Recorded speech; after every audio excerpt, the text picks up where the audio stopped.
तुषार मेहता साहब के इस आर्गूमेंट, जिसको मैं कुतर्क कहता हूँ कि कुतर्क है इनका, ये इस पर कोई ध्यान नहीं दिया, क्योंकि बेसिकली कुतर्क है। वक्फ बोर्ड कब से अस्तित्व में है?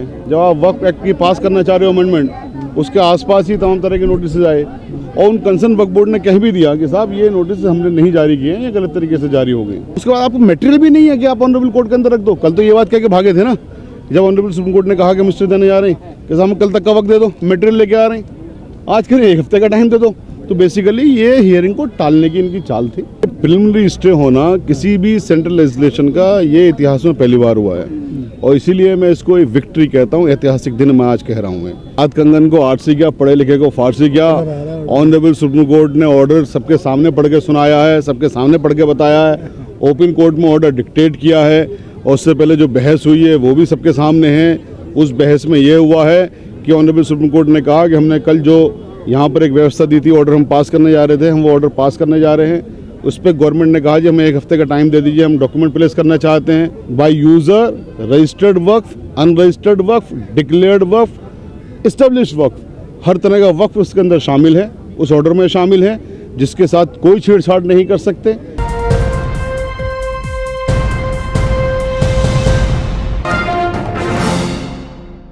आज जिस तरीके से सॉलिसिटर जनरल ने एक बार फिर कहा कि बहुत सारी जगहों पर गांव पर वक्त में दावा कर दिया है, कोर्ट को उसको भी सुनना चाहिए, और उसके बाद इस तरह का आदेश आता है, तो ये आदेश को और इस तरह की बात जो जुड़ी उसको लेकर क्या कहेंगे? नहीं, उनके तुषार मेहता साहब के इस आर्गूमेंट, जिसको मैं कुतर्क कहता हूँ कि कुतर्क है इनका, ये इस पर कोई ध्यान नहीं दिया, क्योंकि बेसिकली कुतर्क है। अब बताइए ना, ये कि वक्फ बोर्ड कब से अस्तित्व में है? जब आप वक्फ एक्ट की पास करना चाह रहे हो अमेंडमेंट, उसके आसपास ही तमाम तरह के नोटिस आए और उन कंसर्न वक्फ बोर्ड ने कह भी दिया कि साहब ये नोटिस हमने नहीं जारी किए हैं, ये गलत तरीके से जारी हो गए। तो उसमें कोई ऐसे सब्सटेंस नहीं है। जहाँ तक सुनवाई की बात है, ऑनरेबल सुप्रीम कोर्ट ने सुनवाई को मना नहीं किया कि आपकी जितनी भी चीज़ें हैं सुनवाइए, रिकॉर्ड पर लेके आइए, और रिकॉर्ड पर रखने के लिए भी चीज़ों के लिए वो टाइम मांग रहे हैं। अब बताइए ना, जिस आप कहते हैं हमने जेपीसी में साहब 2 महीने मीटिंग करी, उससे पहले हम 10 साल से इसकी तैयारी कर रहे थे एक्ट लाने की, हमने बहुत सारी इस पर कॉन्फ्रेंसेस करी। उसके बाद आपको मटेरियल भी नहीं है कि आप ऑनरेबल कोर्ट के अंदर रख दो। कल तो ये बात कह के भागे थे ना, जब ऑनरेबल सुप्रीम कोर्ट ने कहा कि मिस्टर देने जा रहे हैं कि हम कल तक का वक्त दे दो, मटेरियल लेके आ रहे हैं, आज करें 1 हफ्ते का टाइम दे दो। तो बेसिकली ये हियरिंग को टालने की इनकी चाल थी, जो उस चाल में कामयाब नहीं हो सकी सरकार। और फिर जब कामयाब नहीं हो सकी तो ऑनरेबल सुप्रीम कोर्ट ने कहा कि हम ऑर्डर करने जा रहे हैं। उस पर तुषार मेहता साहब ने कहा कि मैं स्टेटमेंट दे रहा हूँ, मेरा स्टेटमेंट लिख लें। पुराने केसेस के हवाले से अगर देखा जाए, इस तरह के मामलों में जब स्टे होता है तो वो बढ़ता चला जाता है, तो क्या लगता है कि इसी तरह से इस केस के? बिल्कुल, देखिए, प्रिलिमिनरी स्टे होना किसी भी सेंट्रल लेजिस्लेशन का ये इतिहास में पहली बार हुआ है और इसीलिए मैं इसको एक विक्ट्री कहता हूँ, ऐतिहासिक दिन मैं आज कह रहा हूँ कि आज का दिन ऐतिहासिक दिन है। इतिहास में ऐसा कभी नहीं हुआ।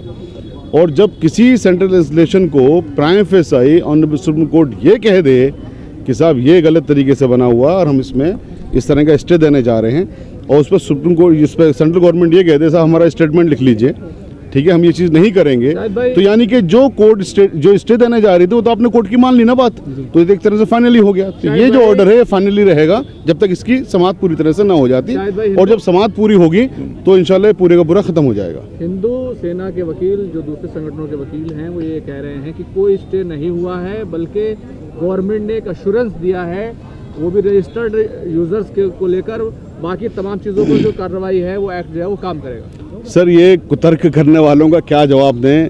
हाथ कंगन को आरसी किया, पढ़े लिखे को फारसी किया। ऑनरेबल सुप्रीम कोर्ट ने ऑर्डर सबके सामने पढ़ के सुनाया है, सबके सामने पढ़ के बताया है। ओपन कोर्ट में ऑर्डर डिक्टेट किया है और उससे पहले जो बहस हुई है वो भी सबके सामने है। उस बहस में ये हुआ है कि ऑनरेबल सुप्रीम कोर्ट ने कहा कि हमने कल जो यहाँ पर एक व्यवस्था दी थी, ऑर्डर हम पास करने जा रहे थे, हम वो ऑर्डर पास करने जा रहे हैं। उस पर गवर्नमेंट ने कहा जी हमें 1 हफ्ते का टाइम दे दीजिए, हम डॉक्यूमेंट प्लेस करना चाहते हैं, और साथ साथ हम ये स्टेटमेंट देना चाहते हैं कि जो आप ऑर्डर पास करना चाह रहे थे वही व्यवस्था रहेगी, हमारा स्टेटमेंट लिख लीजिए। तो उसके बाद में ना सिर्फ वक्फ, रजिस्टर्ड वक्फ की बात है, वक्फ बाय यूज़र की भी बात है। Waqf by user, registered waqf, unregistered waqf, declared waqf, established waqf, हर तरह का वक्फ उसके अंदर शामिल है, उस ऑर्डर में शामिल है, जिसके साथ कोई छेड़छाड़ नहीं कर सकते। कोई अपॉइंटमेंट किसी भी हिंदू का नहीं कर सकते वक्फ काउंसिल में या वक्फ बोर्ड के अंदर।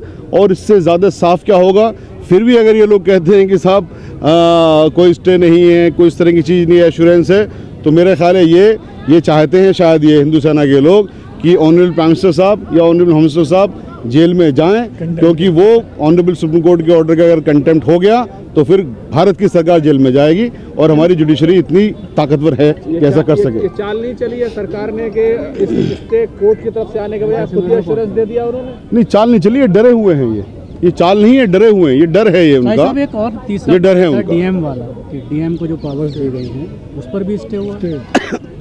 डीएम की जो पावर है उसको जरा समझिए। अब डीएम को क्या पावर दी? डीएम को पावर ये दी थी, कोई वक्फ है अगर और उस वक्फ को डीएम ये कह देगा साहब इसमें डिस्प्यूट है, उसके कह देने मात्र से वो वक्त खत्म हो जाता है।